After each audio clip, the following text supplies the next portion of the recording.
या देशामध्ये भारताची जी विचारधारा आहे ही विचारधारा ही जगाच्या कल्याणासाठी आहे।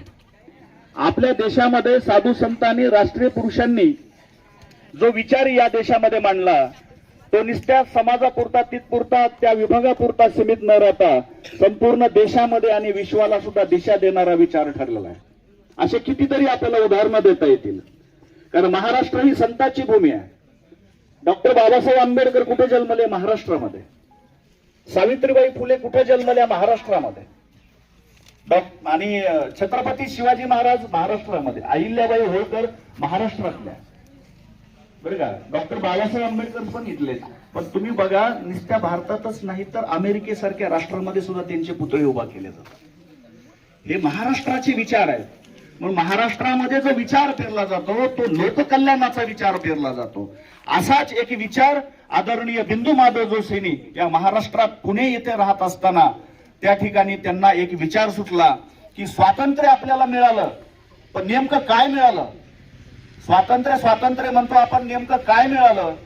तर फक्त आपल्याला मतदानाचा अधिकार मिळाला, बाकी मात्र सत्ता दिल्लीमध्ये आणि मुंबईमध्ये जाऊन बसली। सत्तेचं विकेंद्रीकरण झालं नाही। म्हणून फक्त अण्णा हजारे नेहमी म्हणायचे की स्वातंत्र्य मिळालं म्हणजे नेमकं काय झालं? स्वातंत्र्य मिळालं म्हणजे नेमकं हेच झालं की घोडे गेले आणि काळे त्या जागेवर येऊन बसले, दुसरं काही झालं नाही।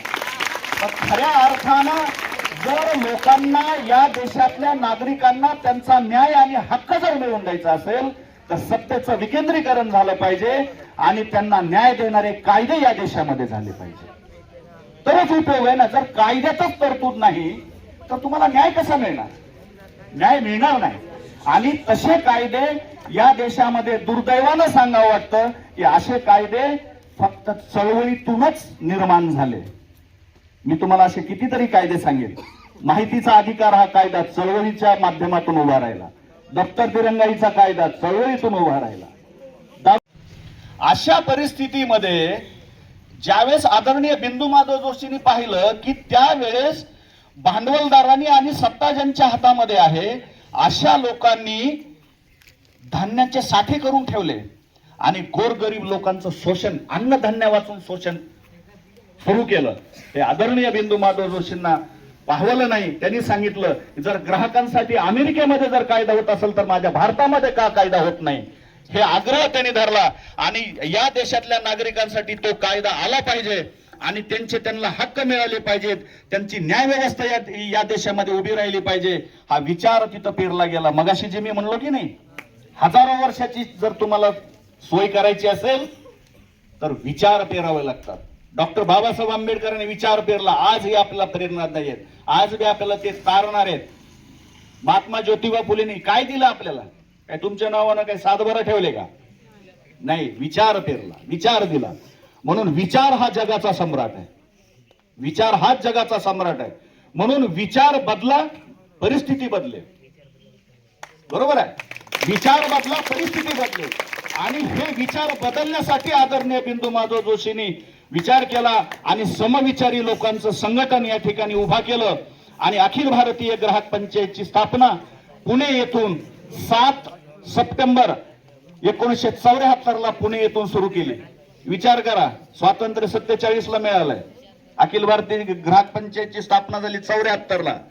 74 ला ज्यावेळेस काम सुरू झालं आणि त्यांनी ग्राहकांचे प्रश्न काय असतात, त्यांना न्याय कशा पद्धतीने मिळाला पाहिजे, शोषण कशा पद्धतीने होतंय, ह्या सर्व गोष्टीचा अभ्यास त्यांनी स्वतः भारत भ्रमण केलं आणि ते शोषणाचे प्रकार कसे आहेत, त्याच्यावर न्याय कसा आला पाहिजे, त्याची व्यवस्था, न्याय व्यवस्था कशी उभी पाहिजे हे शासन दरबारी मांडलं।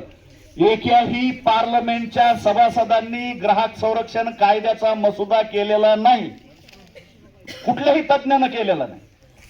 अखिल भारतीय ग्राहक पंचायत मध्ये ज्यांनी काम केलं त्या लोकांनी हा मसुदा तयार केला, कायदे तज्ञांनी नाही केला। हा ग्राहकांचे प्रश्न समजून घेतले, त्यांचे हक्क कोणते मिळाले पाहिजेत, त्यांच्या हक्कावर जर शोषण झालं, त्यांचं जर समजा आर्थिक, मानसिक, सामाजिक शोषण झालं तर न्याय कसा असला पाहिजे, त्या सर्व गोष्टीचा मसुदा त्यांनी तयार केला आणि पार्लमेंट मध्ये मांडला। पार्लमेंट मध्ये मांडल्यानंतर सरकारनं जशाच तसा मंजूर केला आणि 24 डिसेंबर 1986 ला त्या ठिकाणी पार्लमेंटमध्ये मंजूर झाला आणि राष्ट्रपतीची सही झाली. म्हणून त्या दिवसापासून 24 डिसेंबर हा दिवस आपल्या संपूर्ण देशामध्ये राष्ट्रीय ग्राहक दिन म्हणून साजरा केला जातो.